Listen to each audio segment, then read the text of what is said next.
तो श्री राधे कृष्णा हरे हरे। मित्रों, आप सब कुशल मंगल से होंगे, स्वस्थ होंगे, मस्त होंगे। हम भी स्वस्थ हैं, मस्त हैं। आप सभी मित्र जनों की प्रेम स्नेह यूं ही बना रहे मित्रों।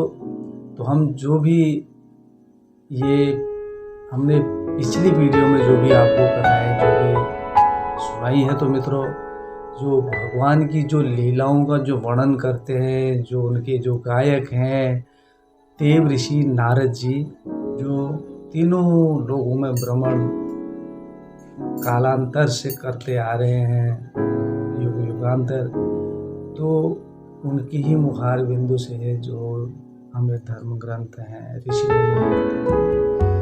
तपस्या से महासंत महात्माओं की वाणी से जो है पुस्तकों के माध्यम से हम भी जो है ये कथा पढ़ के जो आपको सुना रहे हैं। आप लोगों के बीच में आ रहे हैं। तो मित्रों, आप अगर चैनल पर नए हैं तो प्लीज़ सब्सक्राइब करें और बेल आइकन को प्रेस करना ना भूलें, ताकि हम आपको जो भी वीडियो बनाएंगे तो उसका नोटिफिकेशन आपको मिलता रहे। जो पिछली वीडियो अगर आप लोगों ने नहीं भी देखी होगी तो हम उसको डिस्क्रिप्शन में डाल दें। कमेंट बॉक्स में आप अपने सुझाव भी देंगे मित्रों। कहीं पर अगर कोई त्रुटियां हो जाती हैं उसके लिए मैं तहे दिल से क्षमा प्रार्थी हूँ। आप लोग वीडियो को सुनने में हो सकता है कि पहले आदमी बोर हो जाता है, तो कहानियाँ हैं, कथाएं हैं, तो इसमें अगर आदमी ध्यान से अगर मन लगा के अगर जो है ध्यान अगर दे तो कथाएं बड़ी अच्छी लगती हैं, आदमी रम जाता है उसमें। तो हम इसी आशा के साथ जो है और यह वीडियो बनाते हैं। तो मित्रों, अपलोड करने में बहुत टाइम लग जा रहा है। कल वीडियो बनाई थी तो अभी तक अपलोड नहीं हुई, तो इसलिए जो यह भक्त प्रहलाद की जो कथा हम जो आज आपके बीच में जो है सुनाने जा रहे हैं, तो हो सकता है कि इसके 3-4 पार्ट हैं, पेज हैं, तो उसको हो सकता है कि जो है 2-3 पार्टों में भी हम जो है बनाए, छोटी छोटी वीडियो के माध्यम से आप लोगों के बीच में प्रयास करेंगे। तो इसी आशा के साथ आप बने रहिए और कथा का आनंद लीजिए। तो मित्रों, तो जो है भक्त प्रहलाद जी जो है असुर बालकों को उपदेश दे रहे हैं। तो जो है जो संसार की वस्तुएं हैं ना, सब देश में समय पर नहीं है, उसके लिए तो बड़ा परिश्रम करना पड़ता है। जीवन में हर चीज़ को पाने के लिए जो है परिश्रम करना पड़ता है। बिना परिश्रम से जो है कोई भी चीज़ हासिल नहीं होती है मित्रों। तो वह इस कथा में हम आपको सुनाएंगे, तो आप सुनते रहिए। कथा इस प्रकार है। भक्त प्रहलाद जी जो है असुर बालकों को उपदेश देते हुए कहते हैं कि भगवान की प्राप्ति में क्या प्रयास है। को अति प्रयासो असुर बालकाः श्रीमद्भागवत। विशेषज्ञों की एक बात ध्यान देने की है मित्रों कि संसार की वस्तुएं सब देश में सब समय में नहीं रहती हैं और उनकी जो प्राप्ति के लिए विशेष परिश्रम करना पड़ता है मित्रों।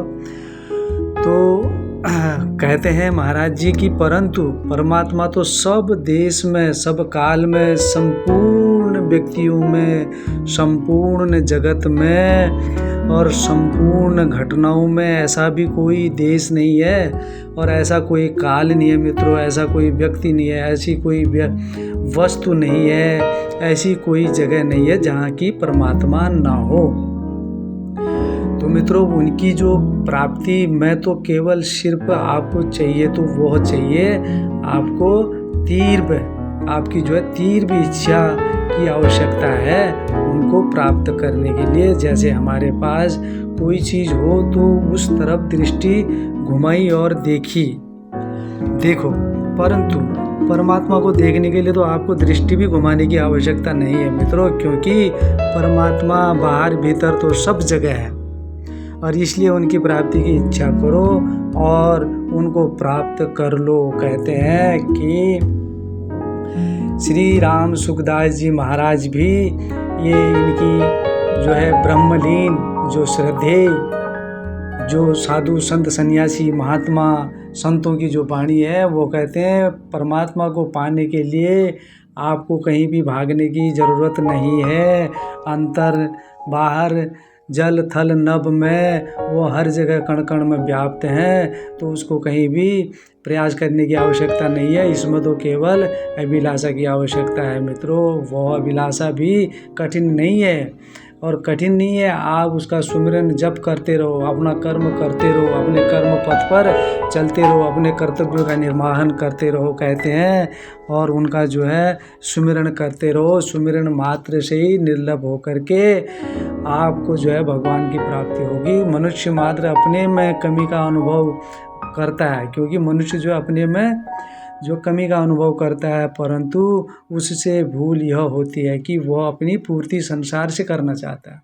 बस ये भूल करता है कि जो है वो संसार से जो है मैं संसार में रहूँगा, संसार में ये होगा वो होगा, दुनिया भर की चीज़ें और संसार की सब वस्तुएं सभी को प्राप्त होती नहीं है मित्रों, और हुई नहीं और होंगी भी नहीं, और तथा मिल भी गई तो वह उनके साथ सदा रहेंगी नहीं। वस्तुएं रह भी गई तो आप भी नहीं रहे। अगर चीज़ें अगर जोड़ जाड़ के आपने रखी, लेकिन आप नहीं रहोगे। उनसे वियोग तो अवश्य होगा, लेकिन पहले भी वियोग था और बाद में भी वियोग होगा। बीच में संयोग केवल दिखता है, वास्तव में है नहीं। और फिर भी हम उन वस्तुओं से अपना संबंध ऐसे मान लेते हैं कि जैसे उनकी इच्छा करते हैं, और ये बहुत बड़ी भूल करते हैं हम लोग। तो मित्रों आगे कहते हैं गुरुजन की आपने शरीर के साथ एकता मान ली कि यह शरीर मैं हूँ, शरीर भी मेरा है। और यह जो हम खास जो गलती करते हैं कि आप जो ये हमारा शरीर है यह नहीं है, यह आपका शरीर नहीं है, क्योंकि यदि आप शरीर होते तो कभी भी मरते नहीं, और यदि मरते तो शरीर को साथ भी लेके जाते। अगर तुम्हारा ही शरीर अगर है तो मरने के बाद क्यों नहीं लेके जाते हो शरीर को। और शरीर तो यहीं पड़ा रह जाता है, चाहे उसको कोई फेंके, काटे, पीटे, छोड़ दे, चील कौवे खाए तो उस मुर्दे की बला से, तो उसमें भी हम होते तो वो पड़ा क्यों रहता है। परंतु न तो शरीर हमारे साथ जाता है और न शरीर के साथ हम रहते हैं। अतः अपने को शरीर मानना भी तो गलत है मित्रों। और यही संत जन यही समझाते हैं, यही गुरु की वाणियाँ हैं कि जो परमात्मा है, जो परम पिता है, जो अजेय है, जो अजन्मा है और जो अनंत है, जिसका कोई अंत नहीं, उससे दिल लगाना चाहिए, उसको मानना चाहिए और उसकी प्राप्ति के लिए भगवत भजन करना चाहिए। और फिर यह अपना कैसे है, जब हम अपने शरीर को जैसा चाहें हम रखना चाहें वैसा रख भी नहीं सकते, और इस पर हमारा बस भी नहीं चलता, और फिर भी हम अपना मान बैठे। और शरीर अपना है नहीं तो फिर धन संपत्ति वैभव कुटुंब आदि ये सब अपने कैसे हो गए मित्रों। अतः संसार अपना नहीं है। मनुष्य सब जानता है, पर उसको मोह माया लोभ जो उसको बंधन से जो है मकड़ी के जाल में जैसे मकड़ी फंस जाती है, इसी तरीके से हम तुम फंसे हुए हैं। अपने तो केवल भगवान ही है, यह मानने में हमको क्या कठिनता है भाई।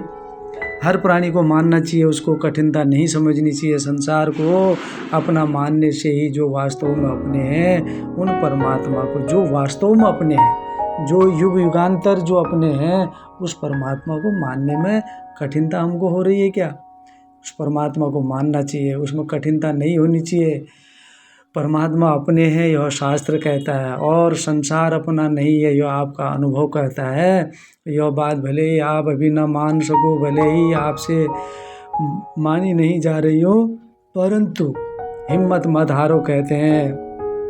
यह मत सोचो कि हम तो इस बात को मान नहीं सकते, भले ही हमारे मानने में ना आ रही हो, पर वास्तव में मैं शरीर हूँ, शरीर मेरा है और यह बात है नहीं। इस बात को स्थिर रखो, आपके मानने में आए चाहे या ना आए, अनुभव हो चाहे या ना हो, और इसकी चिंता मत करो, परंतु इस बात को रद्दी भी मत करो। कहते परमात्मा जो है ना, वह अपने ही हैं, अपने ही रहेंगे।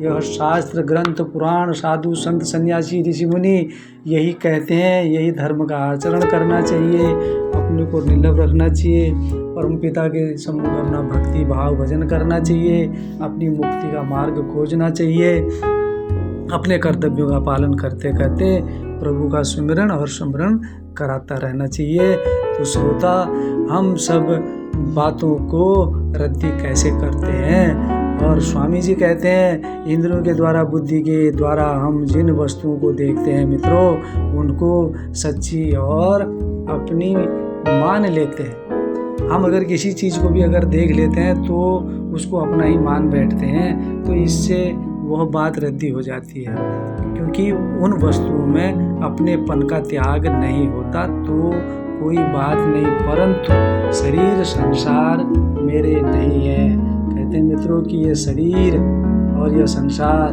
तो मेरे नहीं है, सिर्फ मेरी अगर है तो वह प्रभु। और यही बात सच्ची भी है, सत्यता है, और इससे परे कुछ भी नहीं है। चाहे प्राणी इस चीज़ों को माने या चाहे ना माने, यह उसकी बुद्धि विवेक पर निर्भर करता है। आदर तो सबको करना चाहिए, आदर आपको करना चाहिए, सभी को करना चाहिए। हमें भगवान न दिखे तो न सही, अगर भगवान न दिखे तो सही, लेकिन भगवान तो हमारे हैं, प्रभु तो हमारे हैं, ईश्वर तो हमारे हैं। आप किसी भी स्वरूप में उनकी पूजा अर्चना करते हो, लेकिन वह सत्य है और हम भगवान के अंश हैं, और यह बात भी सच्ची है। ब्रह्मा जी भी इन विषय में कहते हैं कि देखो, तुम संसार की और संसार तुम्हारा है, तुम भगवान के नहीं हो और भगवान भी तुम्हारे नहीं हैं भी अगर कहते हैं तो भी साफ कह दो कि महाराज, हे प्रभु, हे ब्रह्मा जी, आपको यह बात हम नहीं, आपकी बात को हम नहीं मानेंगे, भले ही यह बात हमारे अनुभव में ना आई हो। चाहे हमारे अनुभव में आई ना आई, हमारे मस्तिष्क में आई ना आई, फिर भी हम नहीं मानेंगे आपकी बात को, भले यह बात हमारे अनुभव में ना आई हो, तो हमें पूरी ना जची हो, और परंतु यह बात तो सच्ची है। भगवान स्वयं कहते हैं, ममे वांसो जीव लोके, ममे वांसो जीव लोके। गीता के जो है 7वें अध्याय में जो है, यह जीव मेरा ही अंश है। संत महात्मा भी यही कहते हैं मित्रों, ईश्वर अंश जीव अविनाशी, ईश्वर अंश जीव अविनाशी। इसलिए मैं हाथ जोड़कर आपसे प्रार्थना करता हूँ कि हे प्रभु, मेरे पर आप इतनी कृपा करो कि आप मेरी बात जो है और मेरा मान सम्मान, मेरा ये शरीर जो है आपको मैंने अर्पण कर दिया। आज आपको आप मान लो। मानने से भले ही आप में कोई, कहते हैं कि हे गुरुजन कहते हैं कि मानने से भले ही आप में कोई परिवर्तन ना आए मित्रों, पहले की तरह ही भूख प्यास लगे, वैसे ही राग द्वेष हो, पर कृपा करके इस बात को भी रद्दी मत करो। हम तो भगवान के ही हैं, भगवान के ही रहेंगे जन्म जन्मांतर युग युगांतर। ये भाव हमारे अंदर होना चाहिए, हर प्राणी के अंदर होना चाहिए।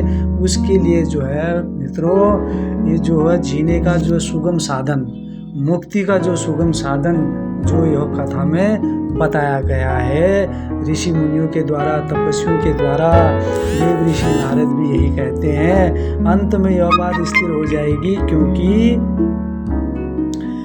क्योंकि यह बात सच्ची है। तो मित्रों, यह जो जीवन का जो सुगम मार्ग, जो सुगम साधन है। तो मित्रों, इस कथा में आगे को भी इसके पार्ट हैं, तो वीडियो को ज़्यादा लंबी न करते हुए हम अभी इस वीडियो को यहीं पर समापन करते हैं। तो अगली कथा की तरफ बढ़ेंगे हम अगली वीडियो में। तो इसी आशा के साथ उम्मीद करते हैं कि आपको यह कथा अच्छी लगेगी। आप शेयर कमेंट भी करेंगे, कमेंट बॉक्स में अपने सुझाव भी देंगे। मित्रों, आगे की कथा हम अगली वीडियो में सुनाएंगे और पिछली वीडियो को भी हम डिस्क्रिप्शन में डालते रहेंगे। मित्रों, श्री राधे कृष्णा, हरे हरे।